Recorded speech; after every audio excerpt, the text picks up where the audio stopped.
Hola, tengo 62 años y vivo en Guadalajara. Una mañana de abril desperté y descubrí que mi nieta me había bloqueado de todas sus redes sociales, sin explicación, sin despedida. Durante meses lloré en silencio, pero algo me decía que esto era más grande que una simple pelea familiar. Al investigar, descubrí una verdad que me destrozó: mi propio hijo falsificó documentos para venderle a mis espaldas el terreno que su padre dejó para el futuro de mi nieta. Pero eso no fue todo. Detrás del bloqueo había mentiras, manipulación y una campaña para alejarme de mi familia mientras robaban mi patrimonio. Hoy rompo el silencio porque sé que hay otras abuelas siendo apartadas por intereses económicos. Si mi historia te toca el corazón, déjame tu comentario, dale like y suscríbete. Tu apoyo me recuerda que no estoy sola en esta lucha. Me llamo María Teresa Hernández, tengo 62 años, y vivo en Guadalajara desde que nací. Durante toda mi vida me definí por mi familia. Fui esposa devota durante 40 años, madre de 2 hijos que criaron con valores y tradiciones, y abuela orgullosa de 4 nietos que pensé amarían hasta mi último suspiro. Hoy necesito contarles algo que me parte el alma, algo que descubrí hace unos meses y que cambió para siempre la forma en que veo a las personas que más amo en este mundo. ¿Alguna vez han sentido que el piso desaparece bajo sus pies? ¿Que todo lo que creían saber sobre su vida era una mentira cuidadosamente construida? Esta historia comienza en una mañana de abril, cuando me desperté temprano como siempre, el olor del café recién hecho llenando mi cocina, el sonido de los pájaros en el patio recordándome que era hora de regar mis violetas. Tomé mi celular, como hago cada mañana, para ver si mi nieta Sofía me había mandado algún mensaje. Sofía, mi primera nieta, la niña que cargué en brazos cuando solo tenía horas de nacida, la joven brillante que ahora tiene 23 años y vive en San Antonio con su mamá, mi hija mayor. Pero esa mañana algo era diferente. Su perfil había desaparecido completamente de mi WhatsApp. Pensé que era un error del teléfono, esos aparatos modernos que nunca termino de entender bien. Revisé Facebook, Instagram, todas esas redes que me costó tanto trabajo aprender a usar solo para estar cerca de mis nietos. Nada. Era como si Sofía hubiera desaparecido del mundo digital. Le mandé mensajes que nunca llegaron, hice llamadas que fueron directamente al buzón. El silencio era ensordecedor. Durante 3 años, desde que mi esposo Roberto murió de un infarto dejándome sola en esta casa grande llena de recuerdos, Sofía había sido mi mayor consuelo. Hablábamos casi todos los días, me contaba sobre su universidad, sus amigos, sus sueños. Yo le mandaba fotos de las comidas que preparaba, las flores que crecían en el jardín que Roberto y yo plantamos juntos, los atardeceres desde mi ventana. Ella me respondía con corazones, me decía, te amo abuelita, me preguntaba por las recetas que aprendí de mi propia madre. ¿Cómo podía simplemente desaparecer así? Los primeros días intenté mantener la calma. Soy una mujer orgullosa, no de esas que llaman a todo el mundo llorando y haciendo drama. Mis vecinas me conocen como la señora fuerte, la que sacó adelante la tortillería familiar cuando mi suegra enfermó, la que nunca se queja. Pero por las noches, cuando estaba sola en mi habitación, lloraba viendo las fotos viejas de Sofía. Fotos de cuando tenía 5 años y la llevé por primera vez a la Basílica de Guadalupe, de sus 15 años cuando bailamos juntas al ritmo de una banda sinaloense, de su graduación de preparatoria cuando me abrazó tan fuerte que sentí que nada malo podría pasarnos jamás. Preparé champurrado una noche, esa bebida caliente de chocolate con canela y piloncillo que siempre nos gustaba compartir durante las tardes frías. El olor dulce llenaba la cocina, pero Sofía no estaba ahí para tomarlo conmigo. Dejé que se enfriara en la mesa mientras envolvía mi rebozo de lana alrededor de mis hombros y lloraba en silencio. Los recuerdos me inundaban, su risa cuando le enseñé a hacer tortillas por primera vez, sus manos pequeñas intentando amasar la masa, la harina en su nariz que la hacía parecer un fantasmita. Le marqué a mi hija Patricia, su mamá, que vive en Texas desde hace 15 años. Su esposo americano consiguió un buen trabajo allá y se llevó a toda la familia.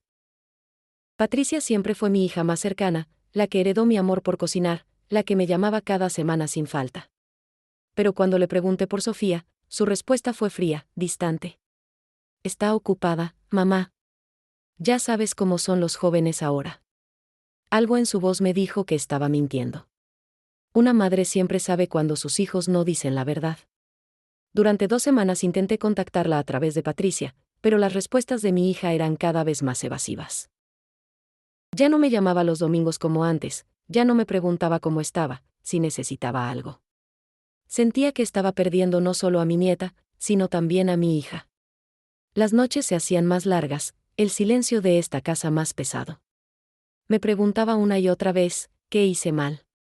¿Dije algo que ofendió a Sofía? ¿Fui una abuela demasiado estricta, demasiado anticuada? Mis amigas de la iglesia notaron que algo andaba mal.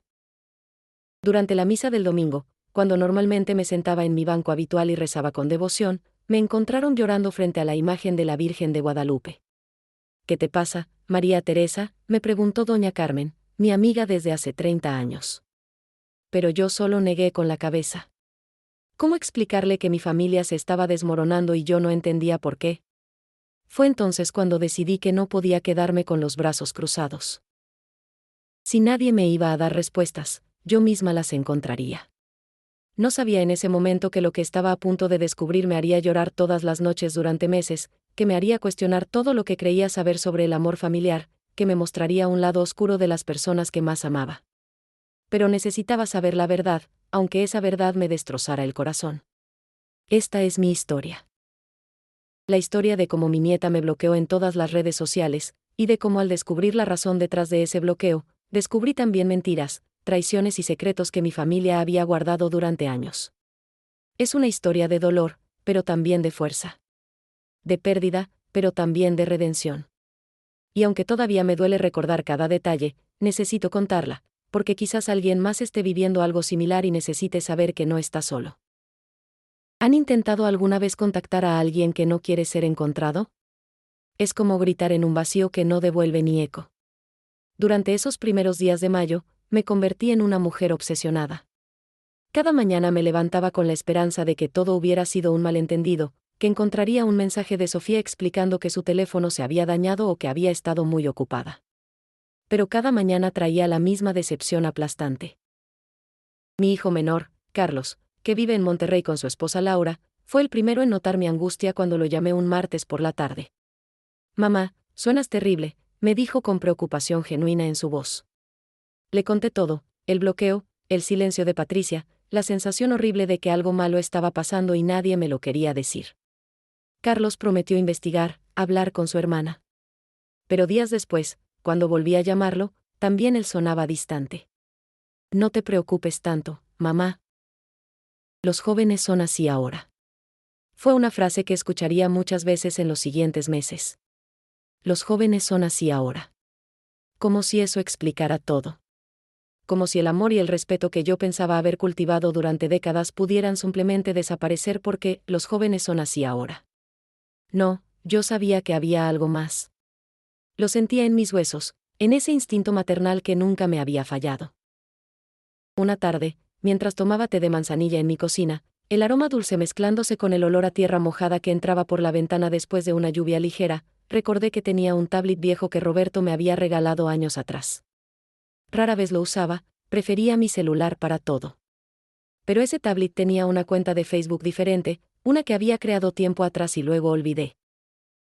¿Y si podía ver el perfil de Sofía desde ahí? Mis manos temblaban mientras buscaba el tablet en el armario de la sala, debajo de unos rebozos y fotografías viejas. Lo encendí, esperando que la batería no estuviera completamente muerta. Para mi sorpresa, aún funcionaba. Entré a Facebook con esa cuenta vieja y busqué a Sofía. Mi corazón latía tan fuerte que podía escucharlo en mis oídos. Y ahí estaba su perfil, activo, lleno de publicaciones recientes. Lo que vi me dejó sin aire. Publicación tras publicación hablando de familia tóxica, de liberarse de manipulaciones, de finalmente vivir su verdad. Fotos con frases que decían cosas como, no todos los que comparten tu sangre merecen tu tiempo, y, cortar lazos tóxicos es un acto de amor propio. Los comentarios de sus amigas la apoyaban, bien hecho, Sophie. Te mereces paz, las abuelas manipuladoras son las peores, qué valiente eres por alejarte. ¿Abuelas manipuladoras? ¿Familia tóxica? Leí cada palabra 3, 4 veces, tratando de entender. ¿De verdad estaba hablando de mí? ¿De nuestra familia? Yo, que había pasado mi vida entera dedicada a mis hijos y nietos, que había sacrificado tanto para que tuvieran mejores oportunidades, que nunca les había negado nada. ¿Yo era manipuladora? ¿Yo era tóxica? Esa noche no pude dormir. Me quedé sentada en mi cama, mirando las sombras que la luna proyectaba en las paredes, escuchando los sonidos nocturnos de mi barrio, los perros ladrando a lo lejos, el sonido ocasional de un coche pasando, las campanas de la iglesia marcando cada hora. A las 3 de la mañana, finalmente las lágrimas llegaron. Lloré como no había llorado desde que murió Roberto. Lloré por mi nieta, por la relación que pensé que teníamos, por las palabras duras que había escrito sobre mí sin darme siquiera la oportunidad de saber que había hecho mal. Amanecí con los ojos hinchados, la cabeza palpitante. Mis vecinas tocaron a mi puerta como todas las mañanas para el café que solíamos compartir, pero les dije que no me sentía bien. No era exactamente mentira. Mi cuerpo entero dolía, como si cada célula hubiera absorbido el dolor de mi corazón roto. Me preparé un caldo de pollo, más por costumbre que por hambre, el olor familiar del cilantro y la cebolla llenando la cocina sin traer el consuelo que usualmente traía. Durante los siguientes días, revisé cada publicación de Sofía buscando pistas. ¿Cuándo había comenzado todo esto? Las primeras publicaciones negativas aparecían en marzo, apenas un mes antes de que me bloqueara. Antes de eso, su perfil era normal, fotos con amigos, memes graciosos, fotos de comida. ¿Qué había pasado en marzo para cambiar todo? Intenté hablar nuevamente con Patricia. Esta vez fui más directa. Patricia, sé que algo está pasando. Necesito que me digas qué le hice a Sofía para que me odie tanto. Hubo un silencio largo del otro lado de la línea. Tan largo que pensé que había colgado. Finalmente, con voz tensa, dijo, «Mamá, no es nada que hayas hecho. Son cosas de Sofía, cosas que ella está procesando. Dale tiempo». Pero yo no tenía tiempo que dar. Cada día que pasaba sin saber la verdad era un día más de agonía. Decidí que si nadie me iba a dar respuestas, tendría que encontrarlas yo misma. Contacté a prima Rosa, que vive en Texas cerca de donde vive Patricia. Rosa y yo siempre fuimos cercanas, compartíamos recetas y chismes familiares. Si alguien sabía algo, sería ella. María Teresa, me dijo Rosa cuando la llamé, su voz llena de lástima que me hizo sentir peor. Hay cosas que están pasando en la familia que... Bueno, no sé si debería ser yo quien te lo cuente. Le rogué. Le supliqué. Finalmente, con un suspiro profundo, comenzó a contarme fragmentos de una historia que aún no terminaba de entender. Algo sobre Patricia, sobre mi hijo Carlos, sobre propiedades y dinero. Pero cada vez que intentaba profundizar, Rosa se detenía. Es mejor que hables con ellos directamente, prima. Esa noche, sentada en mi sala mirando las fotografías familiares que colgaban en las paredes, fotos de cumpleaños, bodas, bautizos, me pregunté cómo había llegado a este punto. ¿Cómo una familia que parecía tan unida, tan llena de amor, podía esconder tantos secretos? Las fotos me miraban desde sus marcos, sonrisas congeladas en el tiempo, momentos felices que ahora parecían mentiras. ¿Habían sido reales alguna vez esos momentos, o siempre había habido algo podrido debajo de la superficie? Tomé una decisión esa noche. No me quedaría sentada esperando que otros decidieran cuándo y cómo contarme la verdad. Viajaría a San Antonio, enfrentaría a Patricia cara a cara, encontraría a Sofía aunque tuviera que tocar cada puerta de la ciudad. Necesitaba respuestas, y las conseguiría aunque me costara lo último que me quedaba, mi orgullo. El boleto de autobús a San Antonio costó más de lo que esperaba, pero el dinero era lo último que me preocupaba en ese momento. ¿De qué servía tener ahorros si mi familia se estaba desmoronando? Empaqué una maleta pequeña con ropa para una semana, aunque no sabía cuánto tiempo me tomaría encontrar las respuestas que buscaba. Incluí el rebozo que mi madre me había regalado cuando me casé, como si llevarlo pudiera darme fuerza. El tejido suave entre mis dedos me recordaba tiempos más simples, cuando las familias se mantenían unidas sin importar qué. El viaje fue largo y agotador. 8 horas mirando por la ventana del autobús, viendo pasar pueblos y ciudades, campos verdes que daban paso a desiertos áridos. Cada kilómetro que me alejaba de Guadalajara me hacía sentir más pequeña, más vulnerable. ¿Qué estaba haciendo? ¿Era una tonta una mujer de mi edad viajando sola para confrontar a su familia? Pero cada vez que esos pensamientos llegaban, recordaba las palabras de Sofía en sus publicaciones, y mi determinación se renovaba. Llegué a San Antonio un jueves por la tarde. El calor de Texas era diferente al de Guadalajara, más seco, más intenso. Tomé un taxi al hotel barato que había reservado, un lugar sencillo pero limpio cerca del barrio donde vivía Patricia. Después de dejar mis cosas y refrescarme un poco, decidí caminar hacia su casa. No quería llamar antes y darle tiempo de preparar excusas o, peor aún, de no estar cuando llegara. La casa de Patricia era bonita, una construcción moderna en un vecindario tranquilo. El jardín delantero estaba bien cuidado, con flores que ella misma había plantado. Recordé cuando me mandaba fotos de esas flores, orgullosa de su jardín. Ahora, parada frente a la puerta, esos recuerdos parecían pertenecer a otra vida. Toqué el timbre, mi corazón latiendo con fuerza. Nadie respondió. Toqué de nuevo. Nada. Miré por las ventanas, la casa estaba vacía. Una vecina que regaba su jardín en la casa de al lado me vio y se acercó. «¿Busca a la familia Rodríguez?», me preguntó en inglés con acento tejano. Le respondí en español, mi inglés nunca fue muy bueno. «Soy la mamá de Patricia». «¿Sabe dónde está?». La mujer me miró con simpatía. «Oh, no los he visto en semanas. Creo que están pasando mucho tiempo en Laredo últimamente». «¿Algo sobre el negocio familiar, Laredo?». «¿Qué negocio en Laredo?». Patricia nunca me había mencionado nada sobre Laredo. Agradecí a la vecina y regresé a mi hotel, mi mente llena de preguntas nuevas. En mi habitación, saqué mi tablet y comencé a investigar. Busqué el nombre de Patricia junto con Laredo en Google. Para mi sorpresa, encontré publicaciones en Facebook de Laura, la esposa de Carlos, mi nuera. Fotos recientes en un restaurante en Laredo, un lugar que se veía nuevo y elegante. El letrero decía, «La tradición de María». Mi nombre. ¿Habían abierto un restaurante con mi nombre sin decirme? Las fotos mostraban a toda la familia, Patricia, su esposo David, Carlos, Laura, incluso Sofía. Todos sonriendo, brindando con copas de vino, celebrando algo. La fecha de las fotos era de hace 2 semanas. Mientras yo lloraba sola en Guadalajara preguntándome qué había hecho mal, ellos estaban juntos, felices, celebrando un negocio que llevaba mi nombre pero del que yo no sabía nada.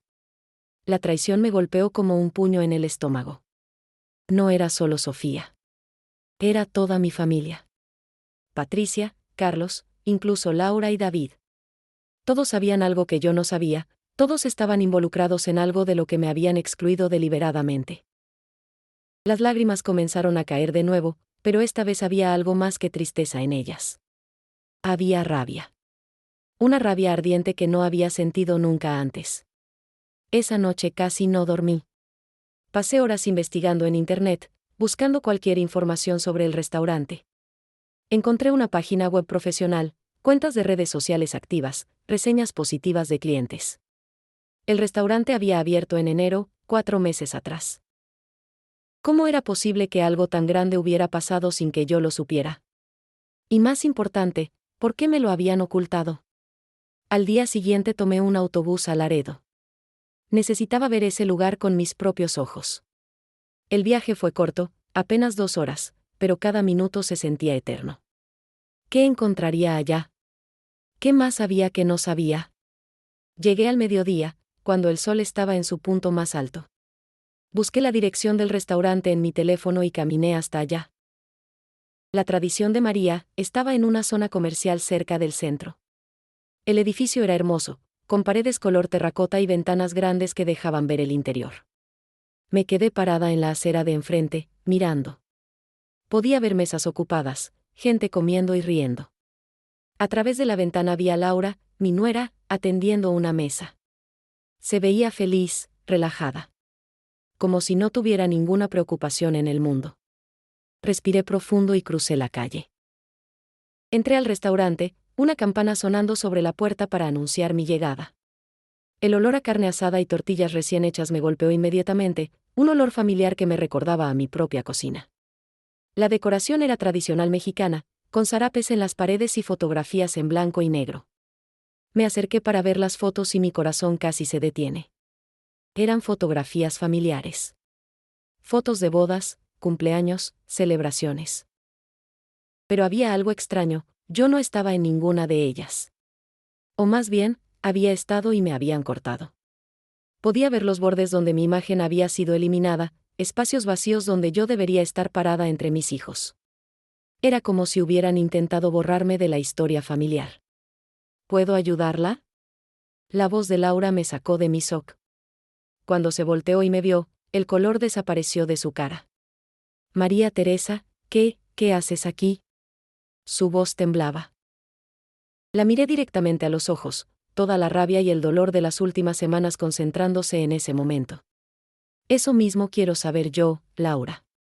¿Qué está pasando aquí? ¿Por qué hay un restaurante con mi nombre del que nadie me dijo nada? ¿Por qué me cortaron de todas las fotos? Laura miró alrededor nerviosamente, consciente de que otros clientes estaban comenzando a notar la tensión. No es el momento ni el lugar para esta conversación, susurró. Carlos no está aquí ahora. Regresa mañana. Pero yo no me iba a ir así como así. Entonces llámalo. O llama a Patricia. Alguien me va a dar respuestas ahora mismo. Lo que no sabía era que esa confrontación en el restaurante sería solo el comienzo. Que las respuestas que estaba a punto de obtener me mostrarían una conspiración familiar que había durado años, mentiras construidas cuidadosamente, y un plan para alejarme de todo lo que yo pensaba que sería mi legado. Pero en ese momento, parada en medio de ese restaurante que llevaba mi nombre pero del que me habían excluido, solo sabía una cosa con certeza: no me rendiría hasta saber toda la verdad. Laura finalmente me llevó a una oficina pequeña en la parte trasera del restaurante. La habitación olía a papeles nuevos y café viejo. Me senté en una silla mientras ella cerraba la puerta, su rostro mostrando una mezcla de culpa y miedo. María Teresa, ¿yo? Esto es complicado, comenzó a decir, pero yo levanté mi mano para detenerla. No quiero excusas, Laura. Quiero la verdad. Toda la verdad. Se sentó frente a mí, sus manos jugando nerviosamente con un bolígrafo. Carlos me va a matar por contarte esto, murmuró. Pero entonces, como si una presa se hubiera roto, comenzó a hablar. Me contó que el restaurante había sido idea de Carlos y Patricia desde hacía más de un año. Que habían usado mis recetas, mi nombre, incluso algunas de mis fotografías viejas para crear el concepto. Pero, ¿por qué no me dijeron?, pregunté, mi voz rompiéndose. ¿Por qué me excluyeron? Laura bajó la mirada. Porque sabían que harías preguntas. Preguntas sobre de dónde salió el dinero para el negocio. Mis manos comenzaron a temblar. ¿Qué quieres decir con eso? Laura suspiró profundamente. María Teresa, Carlos y Patricia vendieron el terreno en Tijuana. El que Roberto compró hace años. El que tú querías dejarle de herencia a Sofía. El mundo se detuvo. Ese terreno era especial. Roberto lo había comprado en 1985, cuando aún podíamos permitirnos inversiones así. Es para el futuro de nuestros nietos, me había dicho entonces, sus ojos llenos de esperanza. Habíamos planeado que ese terreno sería para Sofía, nuestra primera nieta, para que tuviera algo seguro cuando fuera mayor. Eso no es posible, dije, mi voz apenas un susurro. Ese terreno está a mi nombre. Nadie puede venderlo sin mi firma. La expresión en el rostro de Laura me dijo todo lo que necesitaba saber. Carlos falsificó tu firma, María Teresa. Tiene un amigo abogado que preparó los papeles. Fue durante las posadas del año pasado, ¿recuerdes que te pidieron firmar algunos documentos? Dijeron que eran papeles rutinarios de impuestos. Los recuerdos me inundaron como agua helada. Sí, recordaba. Carlos había llegado a Guadalajara en diciembre con un folder lleno de papeles. Es para declarar las propiedades de papá en el testamento, me había dicho. Solo firma aquí y aquí. Yo, confiando completamente en mi hijo, había firmado sin leer. ¿Cómo podía sospechar que mi propio hijo me traicionaría? Me levanté de la silla, sintiendo que las piernas apenas me sostenían. ¿Y Sofía? ¿Qué tiene que ver ella con todo esto? Laura me miró con algo parecido a lástima. Sofía se enteró hace unos meses. Patricia le contó que el dinero del restaurante venía de la venta del terreno. Le dijo que tú habías decidido vender y darles el dinero a ellos en lugar de dejárselo a ella como herencia. Le hizo creer que habías cambiado de opinión sobre ella, que la habías abandonado. Las mentiras se acumulaban como capas de una cebolla podrida. Por eso me bloqueó, dije, más para mí misma que para Laura. Por eso todas esas publicaciones sobre familia tóxica y manipulación. Patricia le hizo creer que yo era la villana. Laura asintió lentamente. Y hay más, María Teresa. Patricia también le dijo que tú estabas planeando dejar todo tu dinero a los otros nietos, a los hijos de Carlos. Le llenó la cabeza de mentiras sobre favoritismo y manipulación emocional. Salí de esa oficina sintiendo como si hubiera envejecido 10 años en una hora. Caminé por las calles de Laredo sin rumbo fijo, procesando toda la información. Mis propios hijos, la sangre de mi sangre, me habían robado, me habían mentido, me habían pintado como villana ante mi nieta. ¿Cómo llegamos a esto? ¿En qué momento el amor familiar se convirtió en codicia y traición? Esa tarde regresé a San Antonio decidida a encontrar a Sofía. Laura me había dado su dirección, quizás como forma de aliviar un poco su culpa. Sofía vivía en un apartamento pequeño cerca de la universidad. Me paré frente a su puerta durante 10 minutos, tratando de encontrar el valor para tocar. Finalmente lo hice. Escuché pasos adentro, una pausa, y luego la puerta se abrió. Sofía estaba ahí, más delgada de lo que recordaba, con ojeras que sugerían noches sin dormir. Cuando me vio, su expresión pasó de sorpresa a enojo. ¿Qué haces aquí?, preguntó con voz fría. Sofía, mi amor, necesitamos hablar, comencé a decir, pero ella sacudió la cabeza. No tengo nada que hablar contigo. Mamá me contó todo. Sé que vendiste mi terreno, que planeabas dejarme sin nada. Las lágrimas comenzaron a rodar por mis mejillas. Eso no es verdad, mi niña. Tu mamá te mintió. Yo nunca vendería ese terreno. Era para ti, siempre fue para ti. Pero Sofía no me creía. ¿Por qué habría de creerme?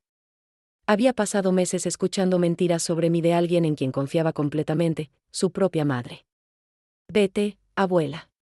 No quiero verte. Y cerró la puerta en mi cara. Me quedé ahí parada, escuchando sus sollozos del otro lado de la puerta, cada lágrima suya clavándose en mi corazón como un cuchillo. Esa noche, de vuelta en mi hotel, llamé a prima Rosa y le conté todo. Ella escuchó en silencio, y cuando terminé, dijo algo que cambiaría el curso de todo: María Teresa, necesitas un abogado. Y necesitas revisar todas tus propiedades y documentos. Si Carlos pudo hacer esto una vez, puede hacerlo de nuevo. Tenía razón. Necesitaba protegerme, pero más que eso, necesitaba probar mi inocencia ante Sofía. Necesitaba mostrarle que las mentiras no venían de mí. Al día siguiente contraté a un abogado en Laredo, el licenciado Mendoza, un hombre mayor con reputación de honesto y directo. Le conté toda mi historia y le mostré los documentos que había traído de Guadalajara. Él revisó todo cuidadosamente. Señora Hernández, dijo finalmente, esto es un caso claro de fraude. Podemos recuperar su propiedad, pero será una batalla legal larga y costosa. Le dije que no me importaba el costo. Lo que importaba era la verdad. Durante las siguientes semanas, el licenciado Mendoza investigó la venta del terreno. Descubrió algo más que me dejó helada: ese no era el único terreno que Carlos había vendido. Roberto, mi esposo, tenía una segunda propiedad en San Diego, un pequeño apartamento que había comprado como inversión años atrás. Ese también había sido vendido por Carlos, y el dinero nunca había llegado a mis manos. Mi hijo había estado robándome sistemáticamente durante años. Pero había algo más en esa investigación que me rompió el corazón de una manera diferente.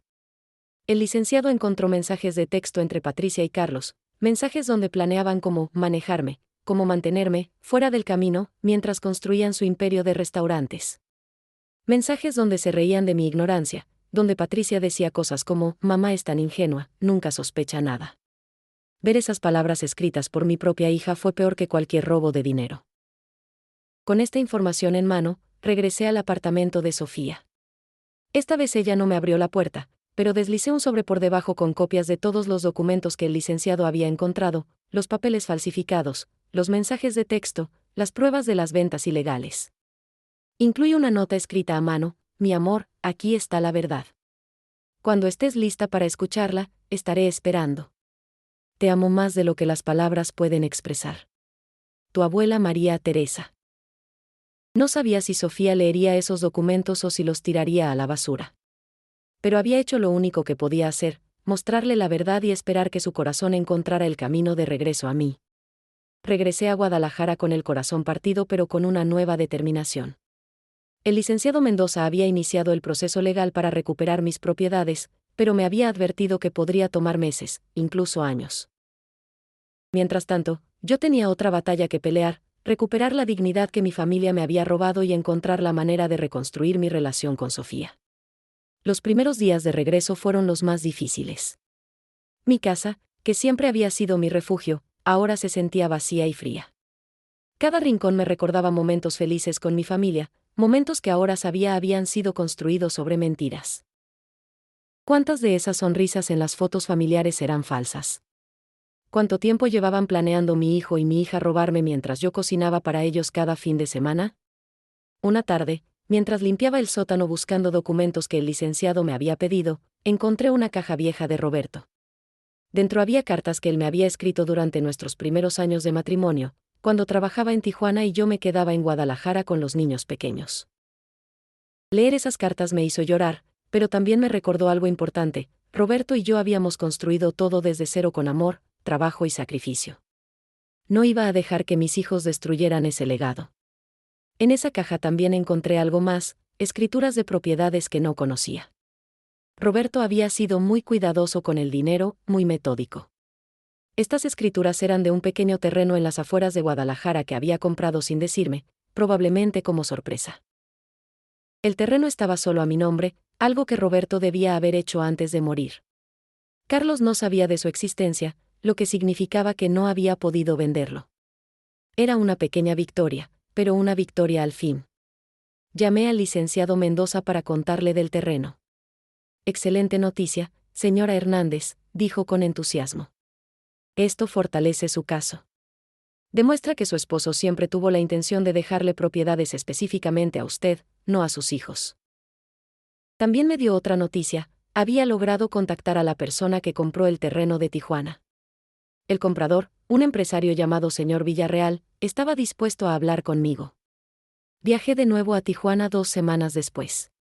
El señor Villarreal resultó ser un hombre honesto que había comprado el terreno de buena fe, sin saber que era una transacción fraudulenta. Cuando su abogado me contactó y me mostró las pruebas, quedé sorprendido. Me dijo en su oficina elegante con vista al mar. Su hijo me pareció muy profesional, muy legítimo. Nunca sospeché que estaba cometiendo un fraude. El señor Villarreal estaba dispuesto a cooperar con la investigación, lo que fortalecía mi caso considerablemente. Mientras todo esto sucedía en el mundo legal, yo seguía pensando en Sofía cada día. ¿Había leído los documentos que le dejé? ¿Me creía ahora? Le mandaba mensajes de texto desde mi número normal, aunque sabía que estaba bloqueada. Los mensajes no llegaban, pero escribirlos me hacía sentir conectada con ella de alguna manera. Le contaba sobre mi día, sobre las flores en el jardín, sobre las recetas que estaba cocinando. Como si nada hubiera cambiado. Prima Rosa se convirtió en mi aliada más importante. Ella vivía en Texas y podía vigilar la situación de cerca. Me llamaba cada semana con actualizaciones. Vi a Sofía en el supermercado, me contó una vez. «Se ve triste, María Teresa. Muy triste». Esas palabras me partían el corazón. Mi nieta estaba sufriendo, y aunque ahora sabía que no era por mi culpa, eso no hacía su dolor menos real. En agosto recibí una llamada inesperada. Era la hermana menor de Sofía, Valeria, de 15 años. «Abuela», susurró al teléfono, como si tuviera miedo de ser escuchada. «Necesito hablar contigo. Hay cosas que necesitas saber». Me dijo que vendría a visitarme a Guadalajara durante las vacaciones de verano, que su mamá pensaba que iba a quedarse con una amiga pero realmente tomaría un autobús para verme. Mi corazón se llenó de esperanza. Al menos una de mis nietas aún me amaba. Cuando Valeria llegó 2 semanas después, casi no la reconocí. Había crecido tanto desde la última vez que la vi. Pero lo que más me sorprendió fue la madurez en sus ojos. Esta niña había visto y escuchado cosas que ningún adolescente debería tener que presenciar. Nos sentamos en mi cocina, yo preparando su chocolate caliente favorito con el aroma de canela llenando el aire, y ella comenzó a contarme todo. «Abuela, mamá y el tío Carlos han estado mintiendo sobre muchas cosas», comenzó, sus manos envolviendo la taza de chocolate como si necesitara su calor. «Yo he escuchado sus conversaciones cuando piensan que no estoy prestando atención. Me contó sobre reuniones secretas, sobre cómo habían convencido a Sofía de que yo era mala, sobre los planes para abrir más restaurantes usando mis recetas sin darme crédito. Pero lo que me dijo después me dejó sin aliento. Abuela, Sofía está embarazada. Tiene 4 meses. Por eso mamá la ha mantenido alejada de ti.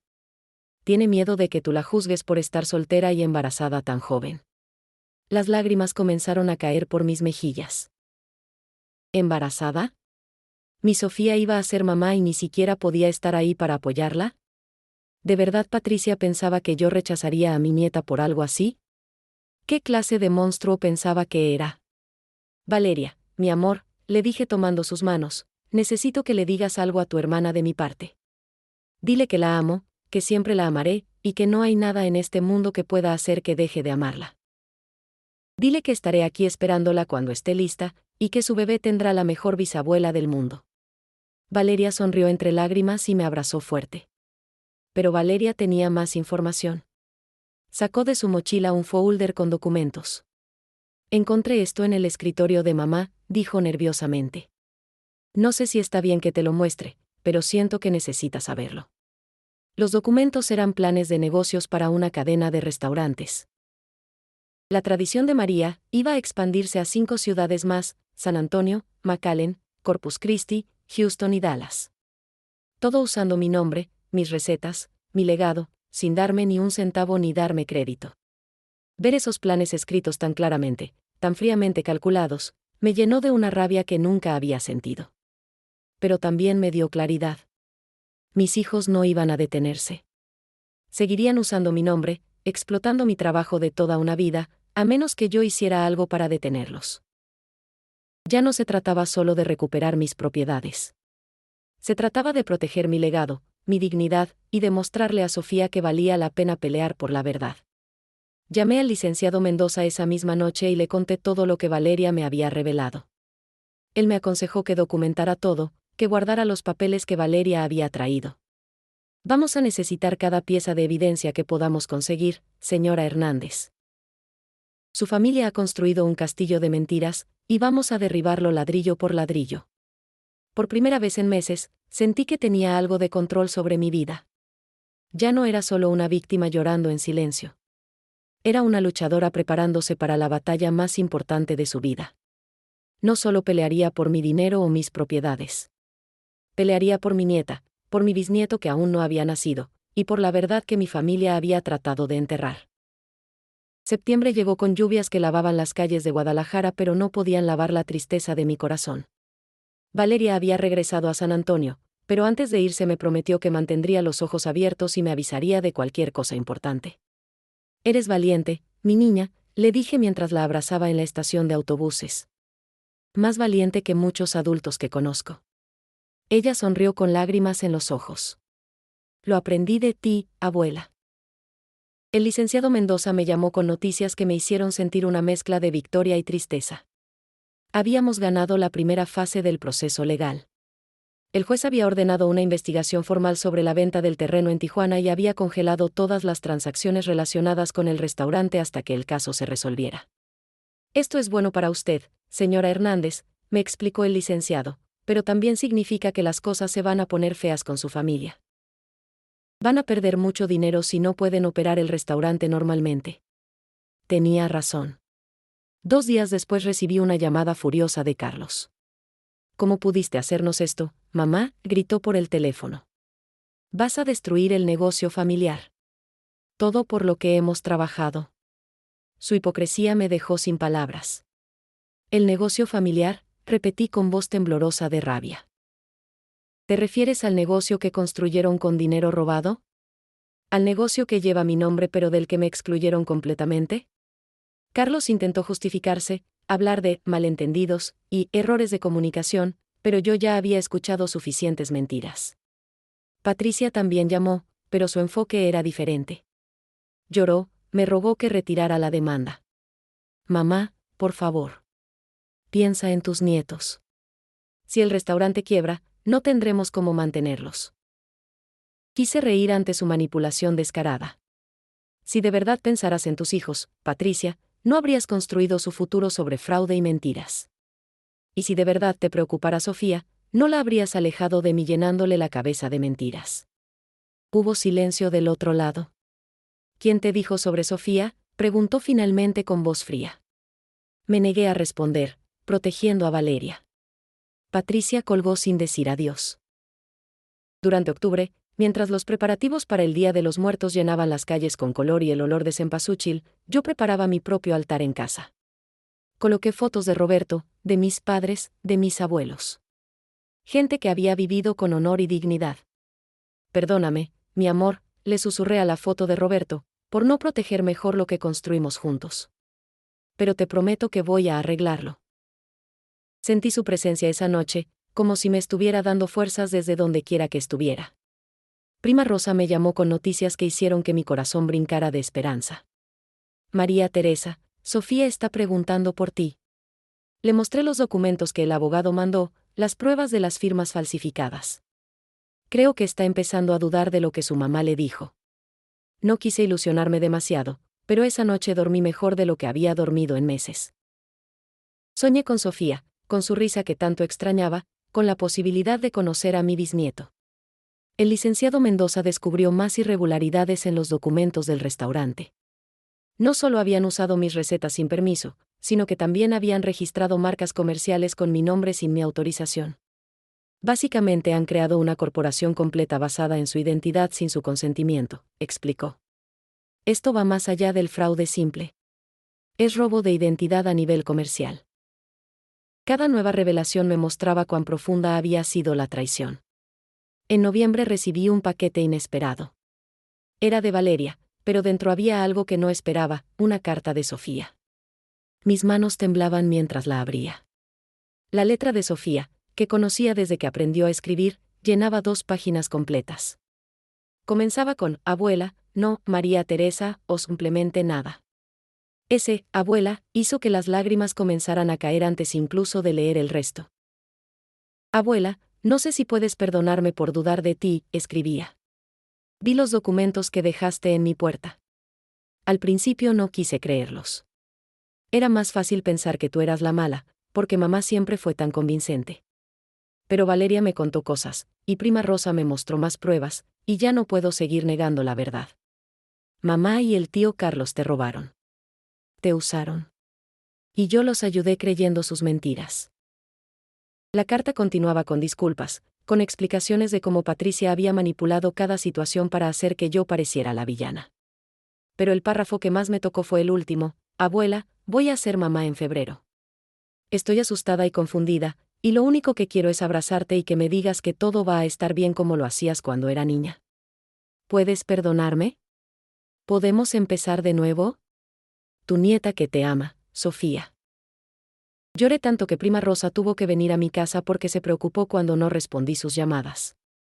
Me encontró en la cocina, la carta arrugada contra mi pecho, sollozando de alivio y alegría. Le respondí a Sofía inmediatamente. Le escribí sobre mi amor incondicional, sobre cómo nunca hubo nada que perdonar de su parte porque ella también había sido víctima de las mentiras. Le conté sobre el embarazo de mi propia hija Patricia cuando tenía 21 años, sobre cómo la apoyé sin juzgarla. El amor verdadero no juzga, mi niña, escribí. Y yo siempre te amaré, no importa qué. Le prometí que estaría ahí para el nacimiento del bebé, que la ayudaría en todo lo que necesitara. Las siguientes semanas fueron un torbellino de actividad legal. El juez había ordenado una auditoría completa del restaurante y de todas las finanzas de Carlos y Patricia. Lo que encontraron fue aún peor de lo que imaginaba. Mis hijos no solo habían vendido mis propiedades, sino que también habían estado desviando dinero de la tortillería familiar en Guadalajara, el negocio que yo todavía administraba. Pequeñas cantidades durante años que sumaban a cientos de miles de pesos. La traición no tenía fondo. Prima Rosa organizó un encuentro neutral entre Sofía y yo en su casa en San Antonio. Fue a finales de noviembre, justo antes de Thanksgiving. Cuando vi a Sofía bajarse del coche, su pancita de embarazo apenas visible bajo su suéter holgado, corrí hacia ella olvidando mi edad y mis rodillas que ya no eran lo que fueron. Nos abrazamos en medio de la calle, ambas llorando, ambas liberando meses de dolor y separación. Lo siento tanto, abuela, sollozaba Sofía. Lo siento mucho. Yo solo la abrazaba más fuerte, respirando su perfume de lavanda, sintiendo la vida nueva que crecía en su vientre. Ya pasó, mi amor. Ya pasó. Esa tarde, sentadas en el patio de Prima Rosa tomando té de manzanilla y comiendo pan dulce, Sofía me contó todo desde su perspectiva. Como Patricia había comenzado a plantar semillas de duda meses antes del bloqueo. Mamá decía cosas como, tu abuela siempre tuvo favoritos, o, ella solo quiere controlar a todos con su dinero, explicaba Sofía, su voz llena de vergüenza. Yo no quería creerle, pero ella seguía y seguía hasta que comencé a cuestionar cada recuerdo que tenía de ti. Me contó sobre el día que descubrió su embarazo, cómo Patricia inmediatamente usó eso como arma. Mamá me dijo que tú me rechazarías, que eres demasiado tradicional para aceptar que esté embarazada sin estar casada. Me hizo prometer que no te lo diría. La manipulación había sido sistemática y cruel, diseñada para aislar a Sofía de la única persona que podría haberla apoyado incondicionalmente, yo. ¿Sabes cuándo comencé a dudar de mamá?, me preguntó Sofía. Cuando Valeria me mostró los documentos y me dijo que tú habías viajado hasta Texas solo para buscarme. Mamá siempre decía que si realmente me amaras, vendrías a buscarme. Pero cuando dijiste que lo hiciste, ella lo negó. Dijo que mentías. Pero Valeria tenía pruebas, fotos de ti en San Antonio. Ahí fue cuando supe que mamá era la mentirosa. Salí de esa reunión sintiendo que un peso enorme había sido levantado de mis hombros.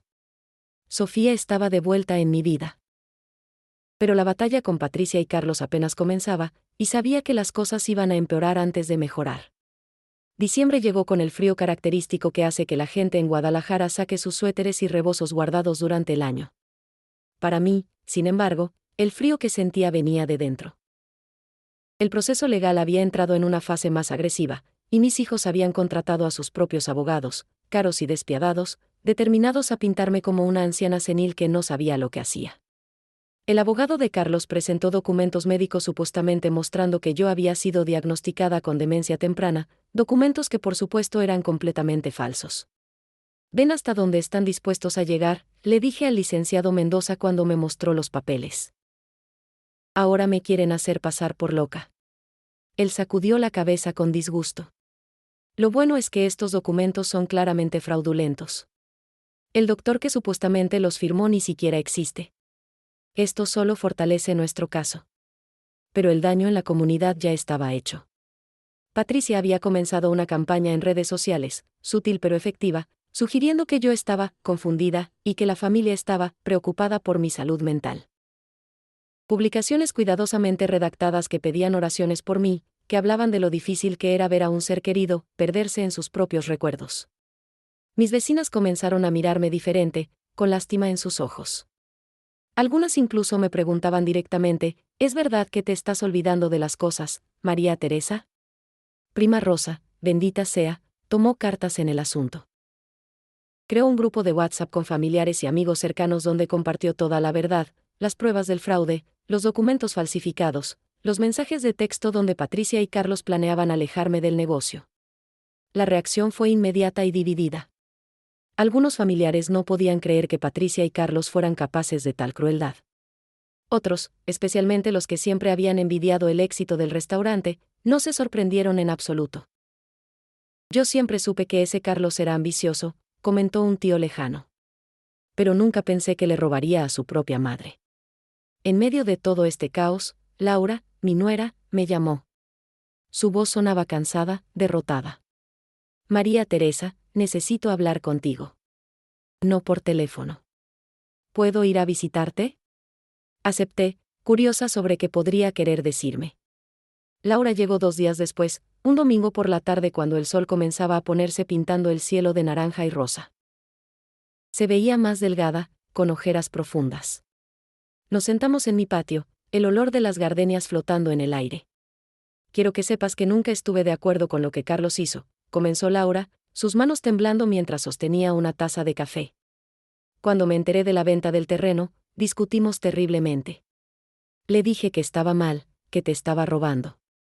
Pero él me convenció de que tú habías dado tu aprobación, que los documentos eran legítimos.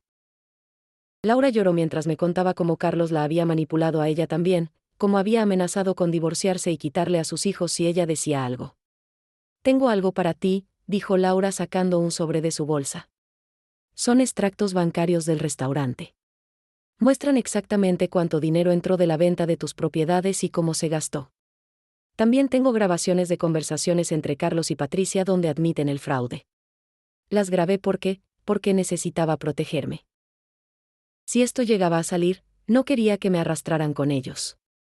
Le agradecí con lágrimas en los ojos. Laura me estaba dando las pruebas más contundentes que podríamos tener. El licenciado Mendoza casi salta de alegría cuando le mostré lo que Laura me había dado. Con esto ganamos el caso, señora Hernández. Esto es admisión directa de culpabilidad. Presentamos las nuevas pruebas ante el juez, quien inmediatamente ordenó el congelamiento de todas las cuentas bancarias asociadas con la tradición de María, y emitió órdenes de restricción contra Carlos y Patricia para que no pudieran acceder a ninguna de mis propiedades o cuentas. La reacción de mis hijos fue predecible. Carlos me mandó mensajes de texto furiosos llenos de amenazas y acusaciones. Patricia intentó un enfoque diferente, enviándome fotos de mis nietos más pequeños con mensajes como, ¿de verdad quieres que tus nietos crezcan odiándote? Era manipulación pura, pero ya no me afectaba como antes. Había visto su verdadera naturaleza, y ya no había vuelta atrás. Sofía, mientras tanto, se había mudado de vuelta a Guadalajara. No podía soportar vivir cerca de su mamá después de descubrir la extensión de sus mentiras. Se quedó conmigo, en la habitación que había sido suya cuando era niña. Tenerla en casa de nuevo llenó mi corazón de una alegría que pensé que nunca volvería a sentir. Por las mañanas desayunábamos juntas, yo preparando sus comidas favoritas mientras ella me contaba sobre sus clases en línea de la universidad y sus planes para el bebé. Por las noches nos sentábamos en el patio, yo tejiendo ropita de bebé mientras ella leía o simplemente miraba las estrellas. Abuela, ¿alguna vez perdonarás a mamá y al tío Carlos?, me preguntó una noche. Pensé cuidadosamente antes de responder. El perdón es complicado, mi amor.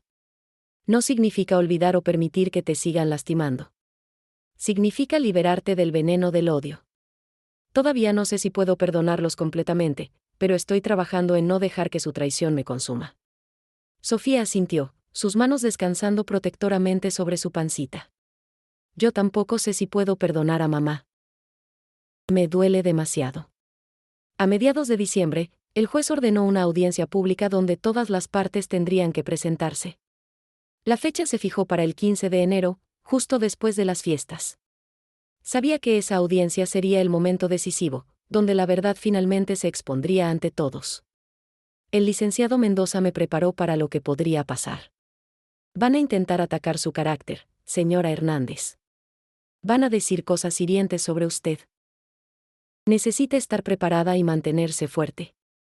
Las posadas de diciembre ese año fueron agridulces. Tradicionalmente, nuestra familia se reunía para celebrar cada noche de las 9 posadas antes de Navidad. Este año, la familia estaba dividida. Algunos primos vinieron a mi casa para apoyarme, cantamos villancicos y rompimos piñatas como siempre. Pero la ausencia de Patricia y Carlos se sentía como un hueco en mi corazón. Por más que me hubieran lastimado, seguían siendo mis hijos.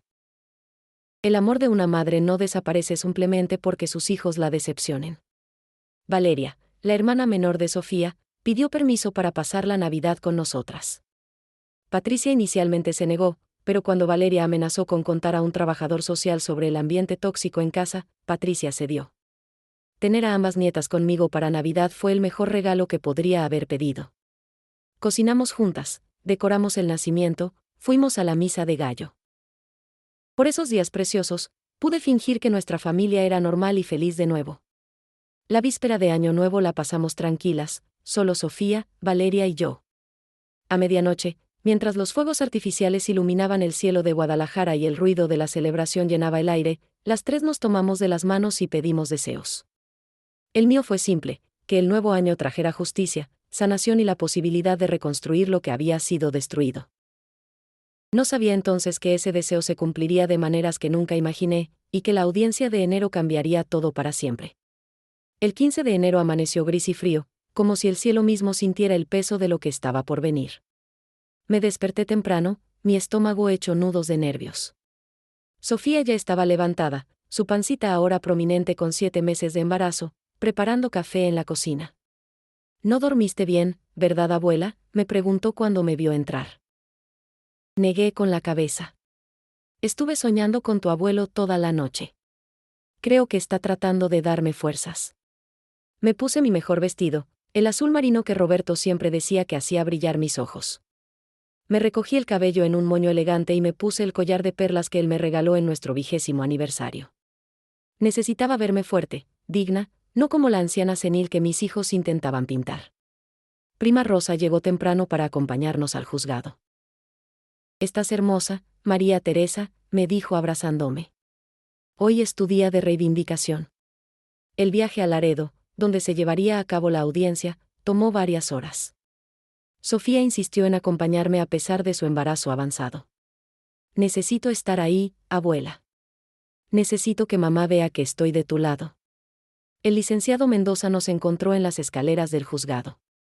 Revisó una última vez todos los documentos, las grabaciones que Laura había proporcionado, los testimonios de testigos. «Estamos listos», me aseguró. «La verdad está de nuestro lado». Al entrar a la sala del tribunal, vi a Carlos y Patricia sentados del otro lado con sus abogados, 3 hombres en trajes caros que se veían más como tiburones que como personas. Patricia evitó mi mirada, pero Carlos me miró directamente con una expresión de resentimiento que me heló la sangre. ¿Cómo había llegado a odiarme tanto mi propio hijo? Laura también estaba ahí, pero sentada separada de Carlos. Su presencia me dio un poco de consuelo. El juez, un hombre mayor con cabello blanco y expresión seria, abrió la sesión. Lo que siguieron fueron 4 horas de testimonios, presentación de pruebas y argumentos legales. El abogado de Carlos habló primero, pintando un cuadro de mí como una madre controladora que usaba el dinero para manipular a sus hijos, que había dado permiso verbal para la venta de las propiedades, pero ahora, en mi confusión mental, lo negaba. Sus palabras eran veneno cuidadosamente empaquetado como preocupación filial. Luego fue el turno del licenciado Mendoza. Metódicamente presentó cada pieza de evidencia, los documentos con firmas falsificadas, los reportes de expertos en grafología mostrando que las firmas no eran mías, los extractos bancarios mostrando el desvío de fondos, y finalmente, las grabaciones de audio que Laura había proporcionado.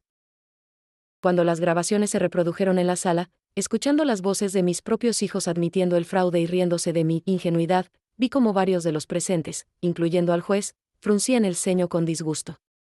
Patricia comenzó a llorar cuando su voz se escuchó en la grabación diciendo: «Mamá es tan tonta, nunca revisa los papeles que firma». Fue demasiado fácil. Carlos lucía furioso, su cara roja mientras miraba a Laura con odio puro.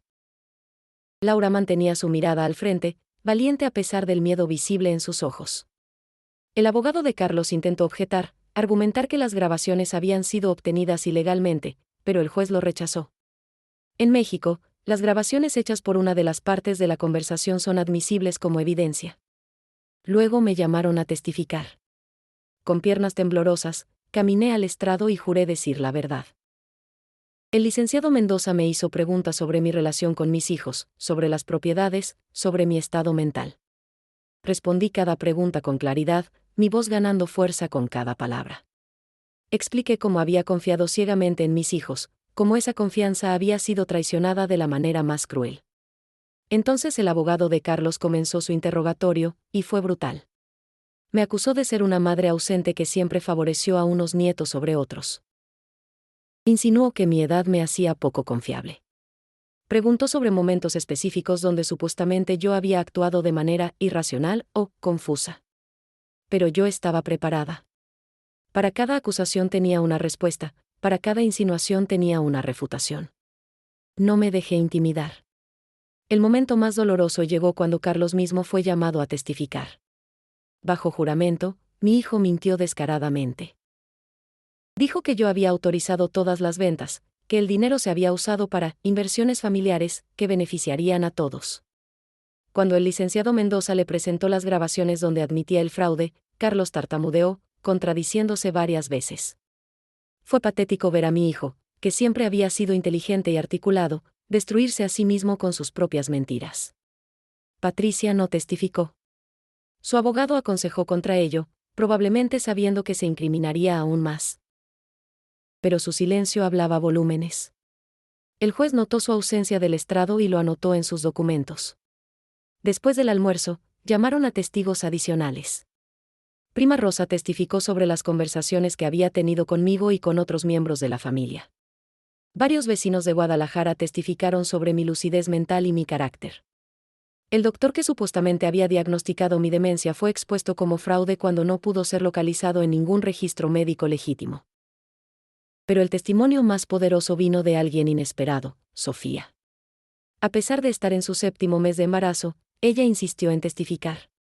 Caminó al estrado con dignidad, su pancita protuberante un recordatorio visible del nuevo comienzo que nos esperaba. Con voz clara y fuerte, Sofía contó su historia, cómo Patricia la había manipulado, las mentiras que le habían dicho sobre mí, cómo descubrió la verdad. Sus lágrimas eran genuinas cuando describió el dolor de haber sido alejada de mí basándose en falsedades. Mi abuela es la mujer más honorable que conozco, declaró Sofía, mirando directamente a Patricia. Y mi madre, la persona que más debería protegerme, usó mi embarazo como arma para alejarme de la única persona que me habría apoyado incondicionalmente. Estoy aquí hoy no solo para defender a mi abuela, sino para defender la verdad. Patricia sollozaba abiertamente, pero no de arrepentimiento genuino, me di cuenta, sino de vergüenza por haber sido expuesta. Cuando terminaron todos los testimonios, el juez pidió alegatos finales. El licenciado Mendoza fue elocuente y apasionado, pintando un cuadro claro de fraude sistemático, manipulación familiar y abuso de confianza. El abogado de Carlos intentó una última vez defender lo indefendible, pero incluso él parecía saber que la causa estaba perdida. El juez anunció que tomaría unos días para revisar toda la evidencia antes de emitir su veredicto, pero su expresión me dio esperanza. Había visto la verdad, y la verdad estaba de mi lado. Salimos del juzgado al atardecer. El cielo se había despejado y las primeras estrellas comenzaban a aparecer. Sofía tomó mi mano. Lo hiciste increíble, abuela. Prima Rosa me abrazó. Roberto estaría orgulloso.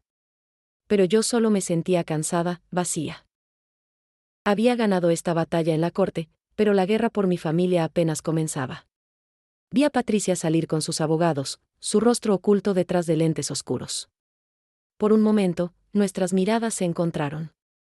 En sus ojos vi algo que no esperaba, no odio, no resentimiento, sino algo parecido al arrepentimiento. O quizás solo estaba viendo lo que quería ver. Esa noche, de vuelta en mi hotel, recibí una llamada de un número desconocido. Era Patricia. Mamá, dijo su voz quebrada por el llanto, necesitamos hablar. Por favor. Mi primer instinto fue colgar, pero algo me detuvo. Habla, le dije simplemente. Lo que Patricia me contó en esa llamada comenzaría el proceso más difícil de todos, el camino hacia el perdón. La conversación con Patricia esa noche duró más de 2 horas. Entre sollozos y confesiones, mi hija finalmente me contó la verdad completa. Sí, había participado en el fraude del terreno, pero no había sido la instigadora.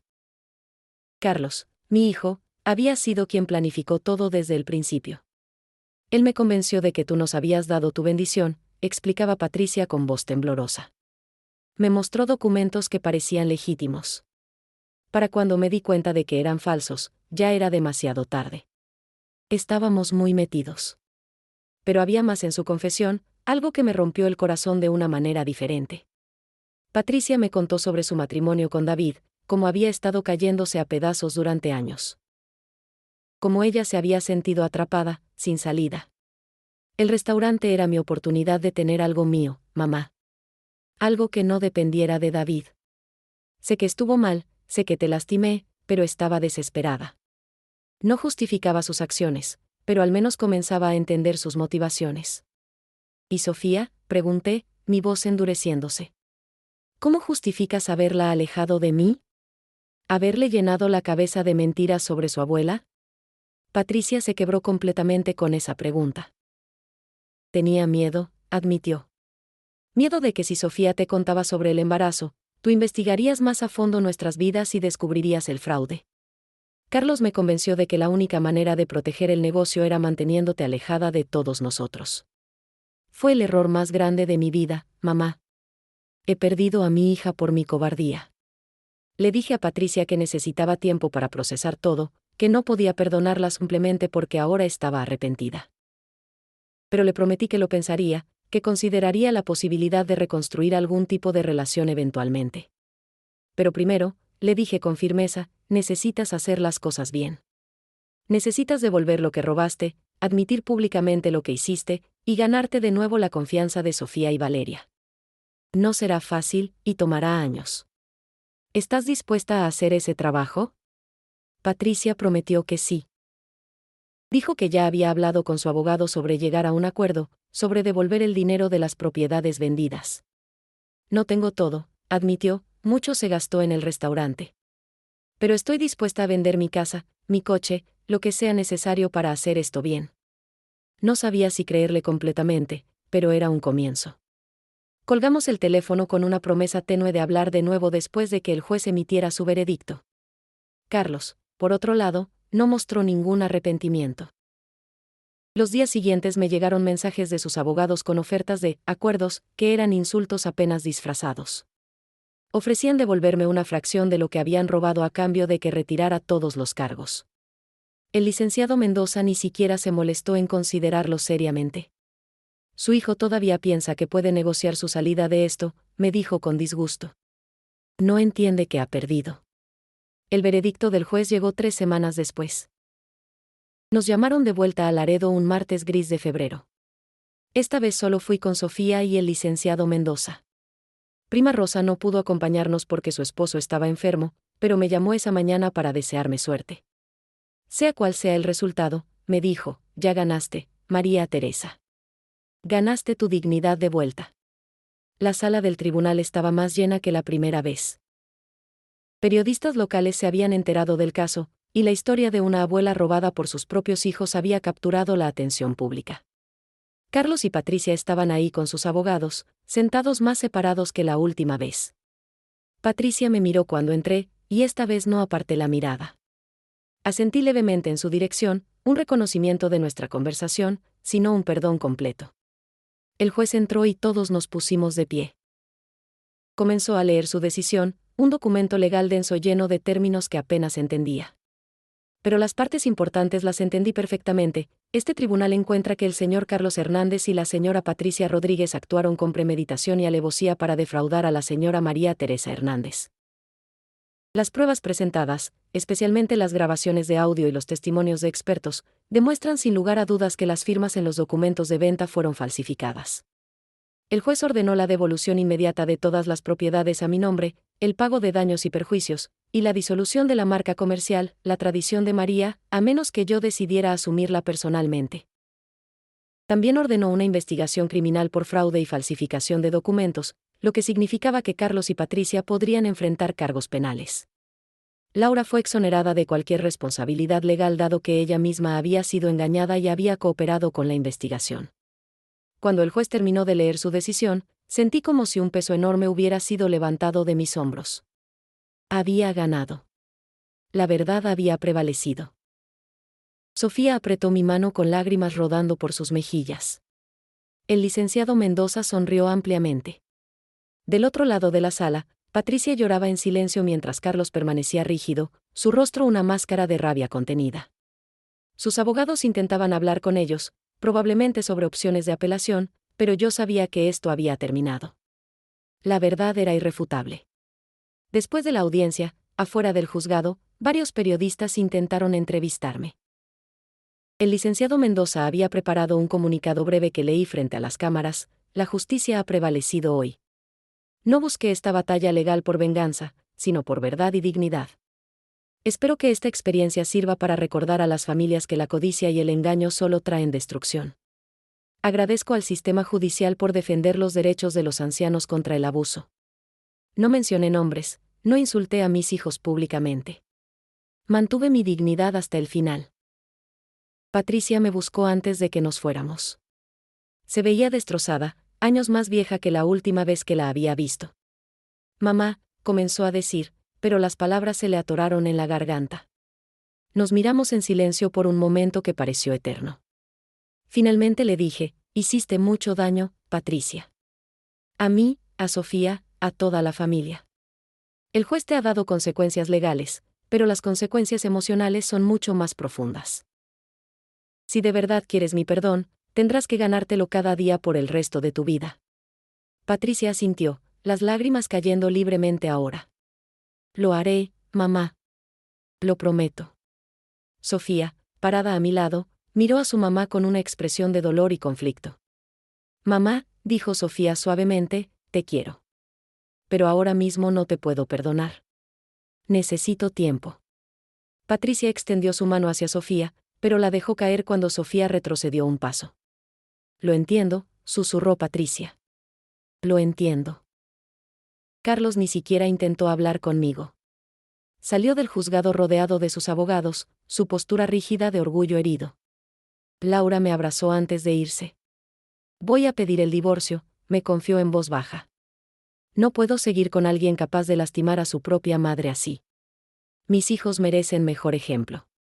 Le agradecí por su valentía y le prometí que siempre sería parte de nuestra familia, sin importar lo que pasara con Carlos. Esa noche, de vuelta en Guadalajara, Sofía y yo nos sentamos en el patio bajo las estrellas. Ella estaba a solo días de su fecha de parto, enorme y cansada pero radiante de felicidad. Abuela, me dijo acomodándose en su silla, ¿alguna vez pensaste que llegaríamos a este punto cuando todo comenzó en abril? Pensé en esa mañana hacía casi un año, cuando descubrí que había sido bloqueada, cuando mi mundo se desmoronó. No, admití. Pero ahora sé que a veces las cosas tienen que romperse completamente antes de poder ser reconstruidas de la manera correcta. El bebé de Sofía nació una semana después, un niño hermoso con los ojos de su bisabuelo Roberto. Lo nombraron Roberto Alejandro, y cuando lo sostuve por primera vez, sentí que la vida me daba una segunda oportunidad. Una oportunidad de ser la abuela que siempre quise ser, pero esta vez con la sabiduría ganada a través del sufrimiento. Esta vez con límites claros y amor incondicional, pero también con la fortaleza de defender la verdad sin importar cuánto duela.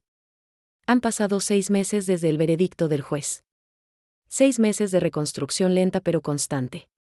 El terreno en Tijuana fue devuelto a mi nombre, y decidí ponerlo en un fideicomiso para Roberto Alejandro, mi bisnieto. Que él tenga la seguridad financiera que intentaron robarle, pero con protecciones legales que impidan que cualquier familiar pueda tocarlo hasta que sea mayor de edad. El apartamento en San Diego también fue recuperado, y decidí venderlo para crear un fondo educativo para todos mis nietos, incluso los hijos de Carlos. Porque a pesar de todo, ellos son inocentes en esta tragedia familiar. La tradición de María, el restaurante en Laredo, tuvo que ser vendido para pagar las restituciones ordenadas por el juez. Patricia perdió su casa en San Antonio y ahora vive en un apartamento pequeño, trabajando 2 empleos para pagar sus deudas. Nos vemos ocasionalmente, conversaciones cortas y cuidadosas donde ambas caminamos sobre cascarones de huevo. El perdón es un proceso, no un evento, y estamos apenas comenzando ese largo camino. Pero al menos lo estamos intentando. Carlos, terco hasta el final, apeló el veredicto y perdió de nuevo. Ahora enfrenta cargos criminales por fraude, y su abogado le ha aconsejado llegar a un acuerdo con la fiscalía.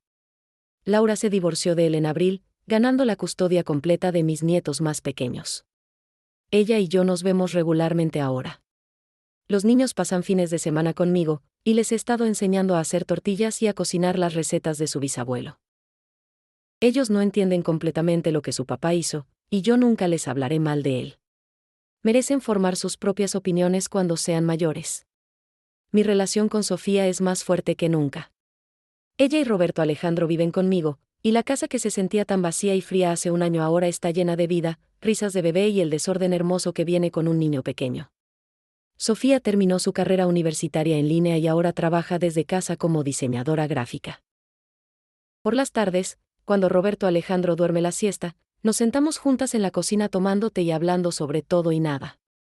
Hemos sanado juntas, abuela y nieta, 2 supervivientes de las mentiras familiares que nos intentaron separar. Valeria también vive con nosotras ahora. Cuando cumplió 16, tomó la decisión valiente de mudarse a Guadalajara conmigo. Patricia, sorprendentemente, lo permitió sin pelear mucho. Creo que sabe que perdió el derecho de tomar decisiones por sus hijas cuando eligió las mentiras sobre la verdad. Valeria está floreciendo aquí, haciendo nuevas amigas, sobresaliendo en la escuela, encontrando su propia voz lejos de la toxicidad que había en San Antonio. La tortillería familiar en Guadalajara, que había sido desatendida durante el drama legal, está prosperando de nuevo bajo mi supervisión directa. Contraté a un administrador joven y honesto que me ayuda con las partes del negocio que ya no puedo manejar sola. Las ganancias se dividen en partes iguales en fideicomisos para todos mis nietos. He aprendido que el dinero, aunque necesario, es también la raíz de mucho mal cuando no se maneja con sabiduría y transparencia. Prima Rosa sigue siendo mi confidente más cercana. Nos hablamos casi todos los días, compartiendo las pequeñas victorias y los desafíos continuos de reconstruir una familia rota. Fue ella quien sugirió que comenzara a escribir mi historia, que documentara lo que pasó no solo para mi propia sanación, sino también para ayudar a otros que puedan estar viviendo situaciones similares. María Teresa, me dijo, ¿cuántas abuelas hay por ahí siendo manipuladas o robadas por sus familias, demasiado avergonzadas para decir algo? Tu historia podría darles el valor para defenderse. Y así comencé a escribir, primero solo párrafos cortos en un diario, luego capítulos más largos. Al principio era doloroso revivir cada momento, cada traición, cada lágrima. Pero con el tiempo se volvió terapéutico, una manera de procesar todo lo que había pasado y de encontrar significado en el sufrimiento. Valeria me ayudó a crear un blog donde comencé a publicar mi historia en entregas semanales. Para mi sorpresa, resonó con cientos de personas. Recibo mensajes cada día de ancianos que han vivido experiencias similares, familias divididas por codicia, confianza traicionada por la sangre. He comenzado a dar pláticas en centros comunitarios sobre protección financiera para ancianos, sobre cómo reconocer señales de abuso familiar, sobre la importancia de documentar todo y nunca firmar papeles sin leerlos cuidadosamente. El licenciado Mendoza me acompaña a veces, proporcionando la perspectiva legal. Juntos hemos ayudado a varias familias a evitar situaciones similares a la mía. Es gratificante convertir mi dolor en propósito. ¿Y Patricia? Hace 2 semanas vino a visitarme sin avisar. Tocó a mi puerta un domingo por la tarde, cargando una canasta con pan dulce de la panadería donde trabajaba. Se veía cansada pero más ligera de alguna manera, como si una carga hubiera sido levantada de sus hombros. Mamá, dijo suavemente, ¿podemos hablar? La dejé entrar. Nos sentamos en la cocina, el olor del café recién hecho llenando el espacio entre nosotras. Patricia me contó sobre su terapia, sobre cómo estaba trabajando para entender las decisiones que tomó y las heridas que causó. Me mostró su libro de cuentas, documentos mostrando cada pago que había hecho hacia las restituciones, cada sacrificio que había hecho para hacer las cosas bien. Nunca podré devolverte completamente lo que tomé, dijo con lágrimas en los ojos, pero pasaré el resto de mi vida intentándolo. Sofía bajó las escaleras en ese momento, cargando a Roberto Alejandro. Cuando vio a su mamá, se detuvo. Patricia y Sofía se miraron a través de la cocina, años de dolor y amor complicado flotando entre ellas. Finalmente, Roberto Alejandro extendió sus bracitos hacia Patricia, sin entender la tensión pero reconociendo a su abuela. Patricia miró a Sofía con una pregunta silenciosa. Sofía asintió lentamente. Patricia tomó a su nieto en brazos, lágrimas rodando por sus mejillas mientras lo sostenía por primera vez. No fue un perdón completo, no todavía. Pero fue un comienzo. Un reconocimiento de que las familias son complejas, que las personas pueden cambiar, que el amor no siempre es suficiente pero vale la pena pelear por él de todas formas. Esa tarde, las 4 generaciones de mujeres nos sentamos juntas en mi patio, yo, Patricia, Sofía y Roberto Alejandro. Hablamos poco, pero había una paz tentativa entre nosotras que no había estado ahí antes. Carlos todavía no ha intentado contactarme. He escuchado a través de Laura que está luchando con las consecuencias de sus acciones, que finalmente está comenzando a entender la magnitud de lo que hizo. No sé si alguna vez podremos reconstruir nuestra relación. Esa herida puede ser demasiado profunda para sanar completamente. Pero he aprendido a soltar la rabia, a no dejar que su traición me consuma. He perdonado por mi propia paz mental, aunque eso no significa que olvidaré o que permitiré que vuelva a lastimarme. Hoy es un año exacto desde aquella mañana de abril cuando descubrí que Sofía me había bloqueado. Un año de lágrimas, batallas legales, revelaciones dolorosas y, eventualmente, sanación.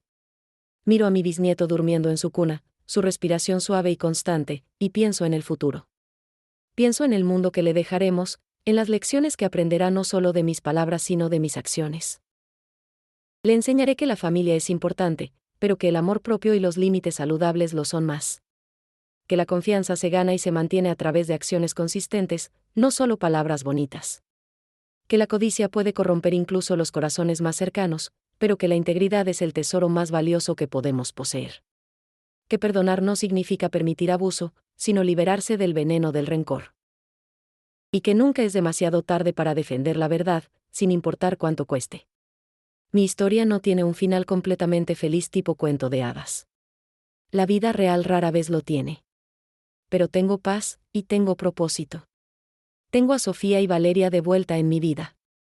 Tengo a Roberto Alejandro llenando mi casa de alegría. Tengo mi dignidad restaurada y mi verdad validada. Y quizás, con tiempo y trabajo continuo, tendré algún tipo de reconciliación con Patricia.